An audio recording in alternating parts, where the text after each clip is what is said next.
I knew that there was a crossover, like, gacha game between Overlord and Eminence in the Shadow, but I had no idea why that happened until this episode graced my presence. Our main character right here, this MC, this main character is straight up, no joke, he's Ainz. But I think that he legitimately takes it kind of a step further. I legitimately think that this character, like our main male character of Eminence in the Shadow, is definitely worse than Ainz at just kind of bullcrapping his way to victory. And let me explain. Let me 100% explain the reason why. I think what separates the two characters, like Ainz, and how it's always like, SASUGA AINZ-SAMA, you know how Demi always does that, or all the characters do that, and Ainz like, yeah, but what'd you find out? What are you SASUGAing me for? You know, he's always like that. But, this character, RMC, which is going by the name Shadow, he actually, I think he believes his lies. I legitimately think, like, when you get to this scene here where he's talking about, like, why this elf girl was casted with a curse on her while she was a blob. He starts talking about, like, the cult of Diablo or whatever. Just all this type of stuff. The first impressions you get of this whole, like, little sequence is that I believe he truly believes what he said. Like, at first he might not, but he gets so into character, he gets so into the lie, he starts to believe his own lie. And I could be wrong about this. I'm an anime only. I don't know. Because obviously when it comes to an anime adaptation, we don't always get the, you know, the inner psyche. We don't know what the character is necessarily always thinking at any given point, like how a novel would be, which is fine. Once again, adaptations into an anime is completely different. There is always going to be differences, and it's not going to be one for one all the time from, let's say, a light novel or manga to an anime. But the point is I do wonder if I'm correct about that assumption, if the MC believes his own lies. Like, he's so extravagant with his lies, he just starts to believe it. I could be wrong, but that's what I think. But, anyways, let's talk a little bit more about this character. So, my first impressions of him is definitely changed a lot. Like, in the first episode, we got to see that, yeah, he wanted to be strong, he wanted to have this motivation of literally being able to go at a nuke, which was just like, bro. It's like a bro moment when you saw the ending of the first episode of Eminence in the Shadow, and it was just a very unique, like, character, especially getting to see him in his previous world before, you know, he got isekai, before he got brought into this world. It was a really nice premise, like, build up to his character, finding out more about his personality before he gets magic, before he gets OP, etc. It's always a nice little element to add into your story. And so, I liked his character. I felt like he had a very dark edginess to him, and I feel like there was a nice contrast of comedy as well to his character, because of some of the things he said, like he called himself stylish, which is just... That's funny. Like, okay, I actually got to talk about the comedy aspects, which it makes me laugh so hard about this episode, and I don't know if the series is intentionally, like, trying this, but this character, EMC called Shadow, he literally calls himself Shadow. Automatically, when you call yourself Shadow, I think of Shadow the Hedgehog, and I think of some of the edgiest things that Shadow the Hedgehog has technically had, like the game Shadow the Hedgehog, which, good game, by the way. I love that game growing up. I know many might not like it. I liked that game. But when I heard him call himself Shadow, I was like, oh my goodness. The generic, like, 2007, 2006 Xbox 360 player calling themselves XX Noob Killer XX. That's literally what that sounded like to me when he called himself Shadow. I was like, dude, you just did the most stereotypical and generic name. And I started laughing. I did. But what made it even better is he calls his organization Shadow Garden. And it's a good name, not gonna lie. It's a fitting and good name for what he's trying to do. You know, hide in the shadows and all that. That's fine.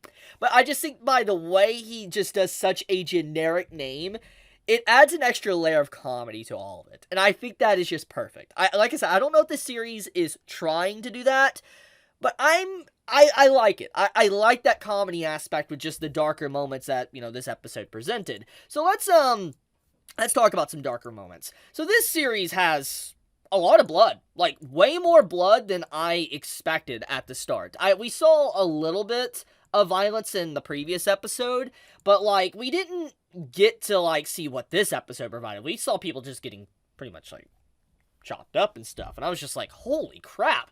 It's like, it looked gruesome as Chainsaw Man. I was like, man, okay, this is kind of whack, just seeing all the uncensored violence within, this episode. I approve. I was just a little bit shocked about it is all, and I will say, we got a lot about our main character. Like, I mean, we kind of already got a hint at it with the first episode, with his fight with, like, that street thug or the military guy. But when you see this, it shows he just has no care about killing others. Like, he'll just chop them up and all that. He's not morally good. He's not. That is just plain as day. He is not a morally good person. I mean, he lied to someone and said they were cursed and all this type of stuff. And even if maybe that one day turns out to be correct or not, the point is that he lied. And then he just kills people to train, and he plays around with them, just this type of stuff. He is not a good person. That is definitely something that needs to be stated. And I like his character. I see now why people have kind of compared, at least the element of the MC, to Ainz. I now understand that comparison a lot. There is differences, but I now understand the comparison. If you're someone that, recently came off from watching Overlord Season 4 from the previous season, and you're looking for something, this is definitely a show that's going to stick out to you if you like Ainz as a character. Because this character is basically Ainz, but a little bit more extreme, I could say.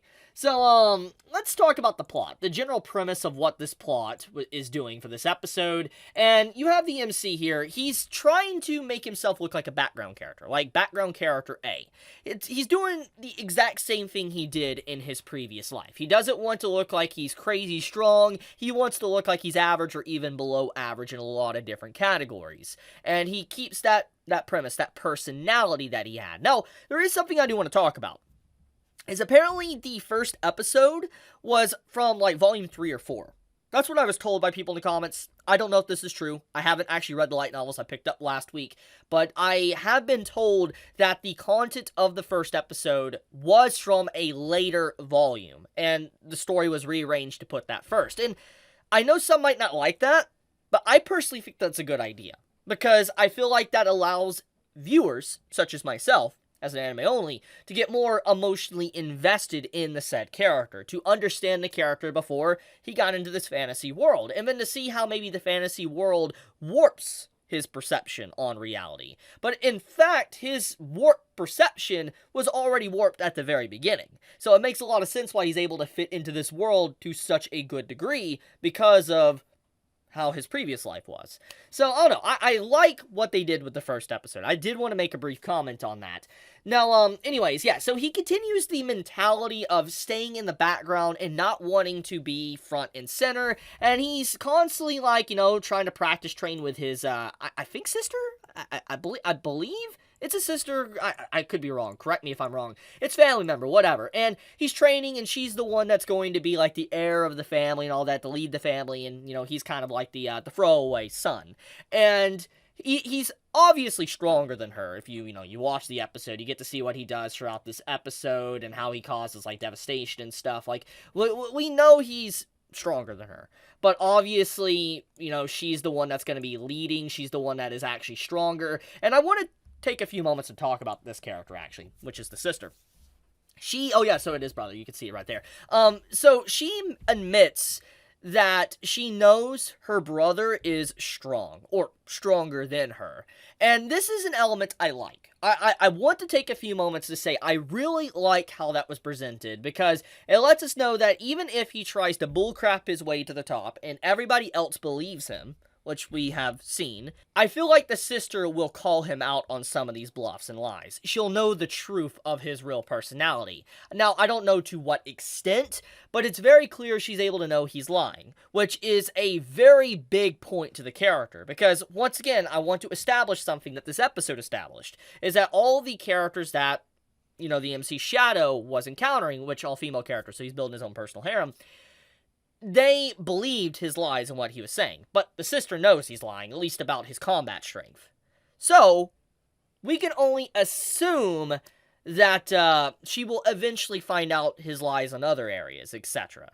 So I like that. I do like how this was presented very early on, and we have a character that will be able to kind of be a huge contrasting force to the MC. So yeah, that's nice. That's very nice. That's a nice addition. Okay, let's get into the plot. So the plot of the show is something that I have actively been enjoying, because you have the main character wanting to kind of take down the cult of Diablo. Now, we don't know if this cult is necessarily real or not, because, you know, the MC made it up. Well, I've talked about this. But you can kind of assume, judging by this little interaction at the end of the episode, that something along the lines of the cult, to also, like, the resurrection of the Demon King and all this, is probably true. Which is an extra layer of hilariousness to me, because that is probably going to turn out to be true. So yeah, I think the plot right now is very standard, because it's still shaping and forming to be something, which is fine. It's completely fine, because it's like, technically, if this was really supposed to be the first episode of the story, then I think that this is actually a really good introduction to the world. I think that this is a good way to really provide the audience what the character is like, the other supporting cast characters, you know, the sister calling him out on the bullcrap, but also just, you know, getting to see maybe who the main final villain of the story is. This is a good episode. Now, there is a few little moments I do want to talk about, and there's no negative to it. There is something that does need to be mentioned that I noticed, and I feel like, it's something that's going to go kind of, like, fly under the radar. I feel like people that, are not really caring too much about it might not notice it, and I think I noticed it for the sheer fact that, I've been, you know, really enjoying Mushoku Tensei, you know, the novels, etc., and I love the anime. It came out last year. You know, I've really enjoyed Mushoku Tensei, and what I'm talking about is that, when you look at the MC, he starts off as a baby. And this might be a common thing, but I noticed ever since Mushoku Tensei came out, I've noticed a lot more anime starting off like this. Now, once again, it just could be me becoming more aware of it, thanks to the success of Mushoku Tensei. I'm not saying Mushoku Tensei is completely responsible. I'm just saying I've become more aware of it. Whatever the case may be, though, I think that starting your series off with the MC starting as a baby is a good point. Because it's so much better than just transporting them to a new world. Now, transporting them to a new world can be good. ReZero is a good example. 100% a good example of that. But what I'm talking about is, like, when you have a character being reincarnated, but in reality, they just, you know, they have their appearance different, but they start off as, like, a 17 or 18-year-old or whatever. That's not, yeah, they're reincarnated, but it's not really, like, starting from the beginning and getting to learn the world. I feel like it's just rushing through the actual development. And when you have an MC start as a child, it allows you to learn more about the world. The magic system. Even if we don't get to see it, it at least allows the MC to learn about the magic system, the world, skills with the sword or whatever, and to be able to understand the language. There is a lot the character can learn at a young age, and it makes it more believable. It adds a lot more believability to the show. And this is a minor thing that this episode does. Obviously, it's not that important, and at the end of the day, people are probably just not going to give a crap about this moment of the episode. But I think that I'm really enjoying stories, at least for the isekai, that do something like this. It is really nice. It's a nice mix-up than just transporting them to another world. Also, do not mind the guy that looks like his back is broken. I don't even know what is going on there. But, yeah, overall, Eminence in the Shadow. This is a really good episode. Like, I love the show.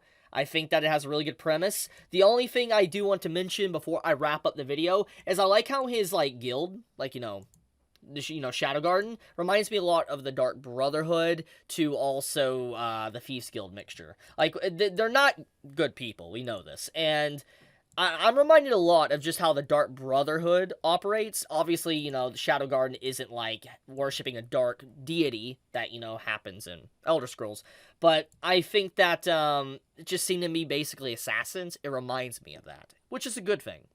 So, I guess I'll leave the video at that. Thank you so much for watching this episode, or episode review of Eminence in the Shadow. If you enjoyed this video, do leave me a like. It does help me out a lot, and I would always greatly appreciate it. But with that, I love you all. Be safe, stay healthy. Chibi out.